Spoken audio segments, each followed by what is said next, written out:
আজ বাইরে সন্ধ্যে থেকেই মুষলধারে বৃষ্টি আর মেয়ের বায়না কিছু একটা মুখরোচক বানাও।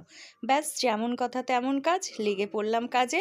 আজ বানাবো পটেটো স্মাইলি। কিভাবে চলুন বলি। প্রথমেই আমি 3টে মাঝারি সাইজের আলু সেদ্ধ করে নিয়েছি, তারপর সেটাকে ভালো করে কাঁটা চামচের সাহায্যে ম্যাশ করে নিলাম। তার মধ্যে দিয়ে দিলাম গোলমরিচ গুঁড়ো, 3 থেকে 4 চামচ কর্নফ্লাওয়ার গুঁড়ো, পরিমাণ মতো নুন, সামান্য একটুখানি অরিগ্যানো আর 2খানা শুকনো লঙ্কা শুকনো কড়াইতে নাড়াচাড়া করে নিয়ে সেটা গুঁড়ো করে। এরপর সমস্ত কিছু ভালো করে হাত দিয়ে মেখে নিতে হবে।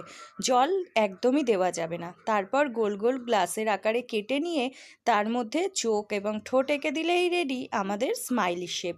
তারপর কড়াইতে তেল দিয়ে বেশ ভালো করে এপিট ওপিট ব্রাউন করে নিয়ে ভেজে নিলেই আমাদের রেডি হয়ে যাবে সন্ধে স্ন্যাক্স স্মাইলি পটেটো। ভিডিওটা কেমন লাগলো জানাবেন, আর ভালো লাগলে সাবস্ক্রাইব করবেন।